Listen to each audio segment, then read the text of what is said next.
Hi guys! Good morning mga kalamon at kapatay gutom. For today's video nga ay naglilinis nga ako dito ng kwarto ng alaga ko.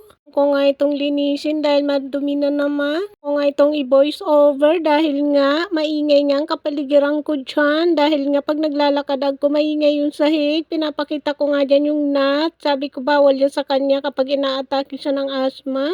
Word nga, nandito na nga ako sa pagwawalis sa may likuran ng kanyang kama. Kasulok-sulukan talaga ng mga kwarto at linilinis ko talaga yan. Walang matitira dyan na dumi-char. Kahit ano naman, linis mo dyan mga kalamong. Kahit malinis na malinis pa yung ginagawa mo. Yung alikabok talaga hindi yan mawawala sa kapaligiran natin. Kaya ikaw na lang talaga ang mag-iingat sa alikabok. Hindi ko nga alam kung saan galing ang dumi na yan dyan dahil nga nakasarado naman lahat kami dito. Maliban sa sala, kailangan talaga dun sa bintana namin. Nakabukas yung bintana namin sa sala dahil nga hindi pwedeng close yun lahat. Mamaya hindi na kami makahinga dito sa bahay. Short forward nga, nagmamap na nga ako dyan ng dingding or mga pader ba. Ako nga yung ating balnawan para hindi na ako pupunta doon. Ayan na nga, nandyan na nga ako sa pader. Samahan nyo nga kung maglinis ng kwarto. Diba guys, ano bang ginagawa nyo today? Another day, another vlog, another pagod na naman tayo dito sa paglilinis at general clinic ng bahay. Araw-araw nga tayo naglilinis. Ang ako haggard na mga kalamon. Pagpasensya nyo na nga ako dyan dahil haggard talaga dyan si kalamon nyo. Dahil nga napakahaba nga nitong i-voice over natin. Pasensya nyo nga ito kung mahaba yung voice over natin mga kalamon. Talaga itong i-voice over dahil nga maingay nga dyan paglalakad ko sa sahig. Tamang punas na nga lang ako dyan sa mga na yan, display.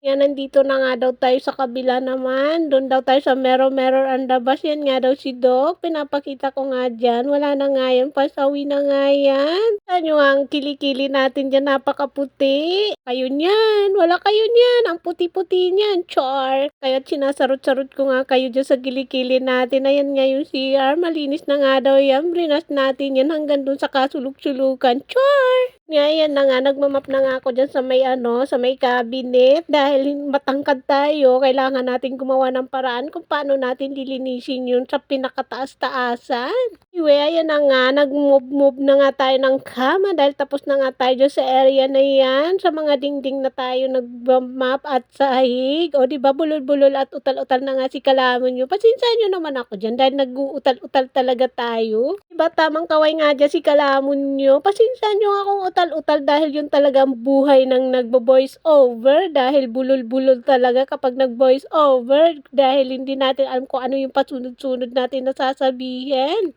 Nga ako dyan, pang-10 na ata ito habang nagmamap ako. Char! Ayoko kasi may nakikita ako na O diba, tamang lumakad nga siya dyan papunta sa inyo. Ang ko nga yung ating dibdib, baka daw makawala. Chari! Sinasarot-sarot talaga kayo. Sarutay talaga to si kalamon nyo. Pasensyahan nyo na nga ako dahil wala lang. Gusto ko lang magsarot-sarot sa inyo. Huwag tayo maging seryoso. Kailangan talaga good ka. Huwag naman seryoso.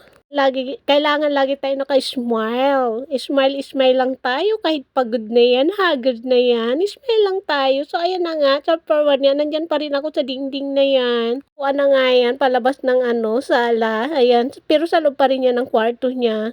Pero kailangan ko talagang i-map yan hanggang sa taas. Hanggang tayo, gumawa nga lang ako ng paraan dyan. Minap ko na lang. Malinis naman guys yung map na yan. Ko naman yan minamap kung saan-saan. Chari! So, di ba nagwalis na naman ako? Makikita nyo ako lagi nagwawalis. So guys, ang finished product. So, ayan, tapos na nga ako dyan. Dito naman daw ako sa kwarto ng kapatid niya. Kahit wala nga siya dito. Diba? Pilipit yung dila niyan. Wala nga siya dyan. Linilinis ko talaga yan araw-araw. O, diba? Araw-araw yan. Kung nga dyan yung mga gamit niya. Sabi ko nga dyan, mayroon na naman doon na dumi. Alam mo naman ang mata ko mga kalamon. Pag may nakita kong dumi, ay, naku, masakit yan sa mata ko. Yung pinaka-kwarto niya, tinambakan nga dyan ng mga sapatos nila, mga gamit nila, ayan. Hindi na nga yung kwarto, tambakan na nga yan, charis. Nga, diba, pang ilang walis ko na ito mga kalamo, nagwawalis na naman ako dyan sa kwarto niya. So anyway, mga kalamo, hindi ko na nga dyan pinakita yung paglinis ko sa kabilang kwarto. Ako nakapag-video do'n dahil haggard nga si kalamon niyo. Dito lang ako sa kwarto ng kapatid niya, ayan. Tapos na nga daw tayo dito, palabas na nga ako niyan. Mga kalamon, kayo ba? Naglinis na ba kayo ng bahay? So, yun lang. Maraming salamat. Thank you so much for watching. See you. Bye!